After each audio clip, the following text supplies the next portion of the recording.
60 years ago, the Triton Museum of Art came into being.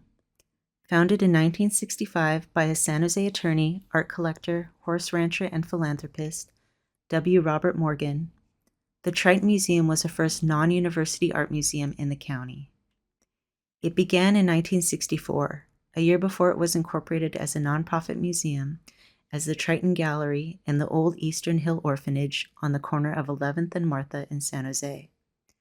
Unoccupied for the previous 10 years, the former orphanage was purchased by Morgan for the express purpose of establishing the new museum. The first exhibition was comprised of works from the founder's own collection, many of which are still in the museum's permanent collection. Robert Morgan wasted no time in making his mark on the South Bay art scene. The second exhibition presented was comprised of works loaned by his friend Norman Rockwell.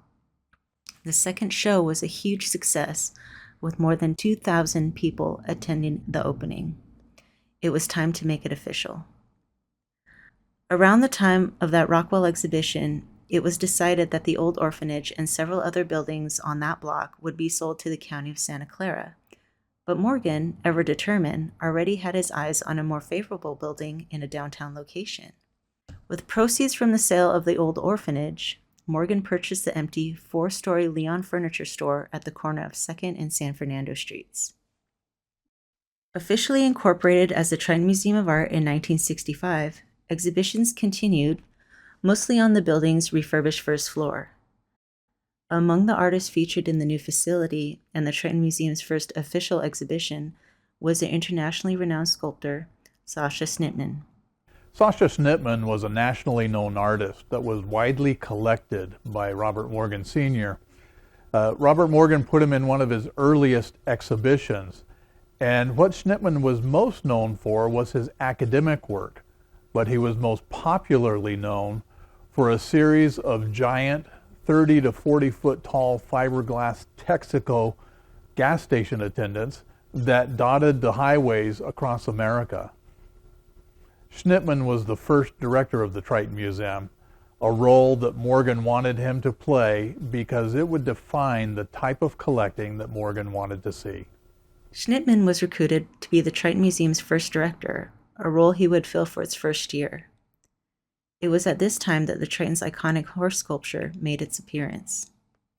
Robert Morgan was, among many other pursuits and roles, a noted horse rancher, raising and breeding, what else? Morgan horses. The model for that horse statue was a horse by the name of Lippitt Pecos, a phenomenal horse that my dad used to ride in the foothills of Morgan Hill and Gilroy before there was any established residences up there, but a remarkable horse that they could take it to a show arena that would present beautifully, and then you could take it to a class of third graders and they'd be crawling up and underneath his belly, and he wouldn't bat an eye. So a great horse.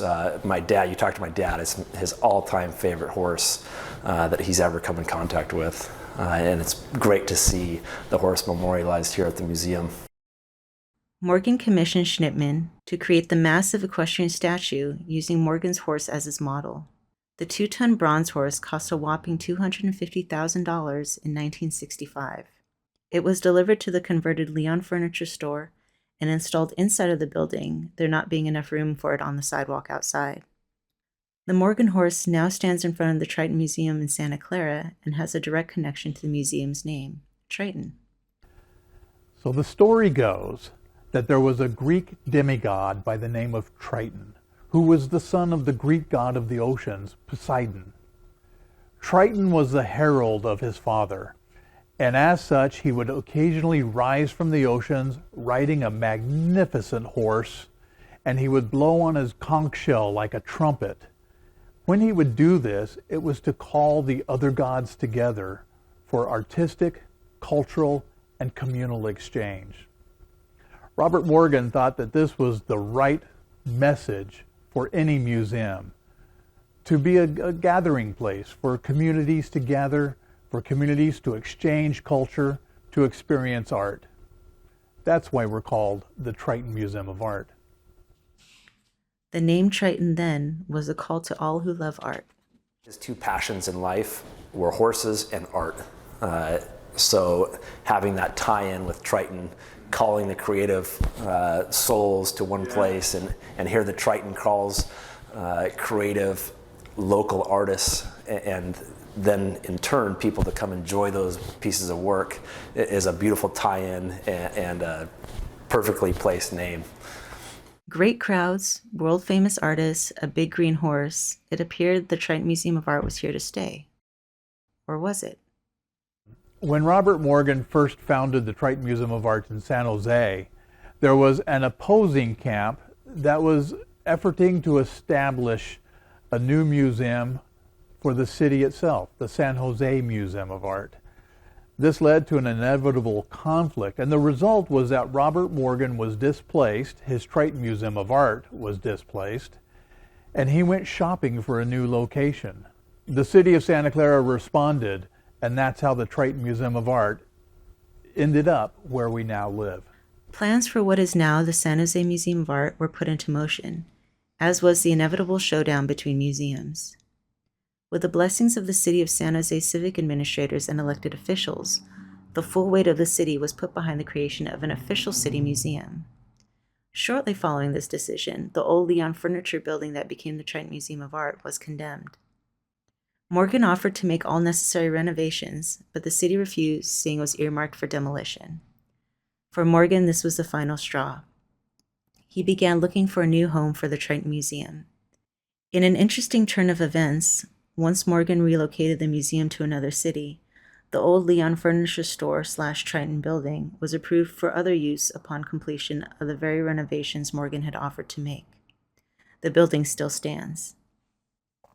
Morgan reached out to a number of cities in the region and received a most favorable response from the city of Santa Clara.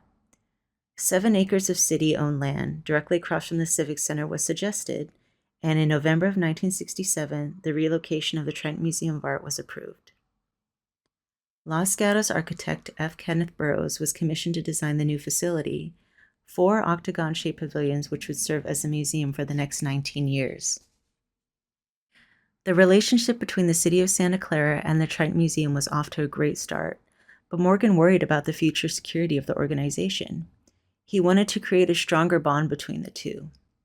He prevailed on 2 San Francisco collectors, Drs. Ben and A.J. Shenson, to donate 47 paintings by the celebrated California Impressionist Theodore Juarez, not to the Triton Museum, but to the city of Santa Clara, to be cared for and maintained by the Triton Museum of Art in perpetuity.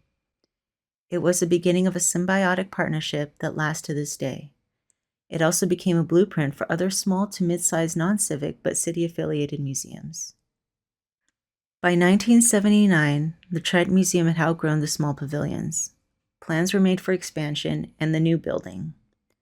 The Triton Board of Trustees and the Santa Clara City Council unanimously approved the plan, and fundraising began immediately. It would take 7 years and a donation of $1 million from David Packard, co-founder of Hewlett-Packard, for the $3 million building to finally break ground. Construction of the new facility was completed in October 1987, and a state-of-the-art museum was ready for prime time. It is common for small to mid-sized museums to be converted from buildings of other previous use, former libraries, post offices, old furniture stores, but it is less common to have such an elegant and purposefully designed facilities such as Barcelona and Jang gave us. The result is an architectural gem in the city of Santa Clara. The Triton building presents a seamless mix of formal and informal. On approaching the facade, one gets a sense of classical architecture, strong columns framing a grand entrance, surmounted by a glass pyramidal skylight on the roof. One enters and is immediately carried into a welcoming rotunda, as the rigid lines of the building's exterior give way to an undulating glass wall, shifting us from the formality of the architecture to the natural views of redwoods and lawns of a 7-acre park beyond. First and foremost, however, it is a venue for showing art. 3 large galleries and the rotunda allow for multiple exhibitions at any given time, and the 16-foot-tall ceilings provide ample opportunity for showing a wide variety of works. Indeed, Barcelona and Jang designed the facility to accommodate all types of art and movement throughout the building. Today, the Triton Museum of Art is a famous venue for many artists who relish the opportunity of a museum exhibition and the quality of the facility in which to show it. In addition to traditional exhibitions of paintings and sculptures by invited artists, from traditional to contemporary, the Triton Museum has established a reputation for its growing and noteworthy permanent collection. While most of the Triton's collection are works by California artists, past and present, it has become the repository of significant holdings of several important artists' works. Following the precedent of Theodore War's paintings, one of the largest such holdings in the world, the Triton is now home to the Austin D. Warburton collection of art and artifacts by indigenous peoples of California, the largest museum collection of works by the noted San Francisco beat poet, publisher, and artist Lawrence Ferlinghetti, the largest museum holdings of California artists such as David Einstein, Bob Nugent, and a focus on important women artists and the rich ethnic diversity of artists in the Bay Area. And the exhibitions do not end inside the museum. Outdoor sculptures are situated throughout the gardens. The Triton also provides art at 6 satellite spaces throughout the region, enabling more than 100,000 people a year to experience its collections outside of the museum proper. The Triton recently created a digital art gallery space for showcasing new media, exploring the intersection of art, science, and technology. In a region dominated by the creative class, those who work in ideas and innovation, this is a rich field of exploration and inspiration. The Triton Museum also realizes the importance of education in the arts as a vital component in the overall development and well-being of our children, youth, and adults. Throughout the year, we offer studio art classes for all ages, tours of exhibitions, artist talks, and lectures on art history and art-related topics. Adults also enjoy our monthly book club with art history lecture presentations exploring the art that inspires the selected novels. And like the Greek god Triton, calling the other gods for communal exchange, the Triton Museum serves as a community gathering place where weddings, events, meetings, and friendships can occur, and all within a showcase of art. The Triton Museum of Art is proud of its 60 years of providing art and art education for our community. We are proud of our ongoing partnership with the City of Santa Clara and their devotion to improving the quality of life in our region. Museums matter, the Triton matters, art matters because it shows us how we matter. Here's to 60 years more.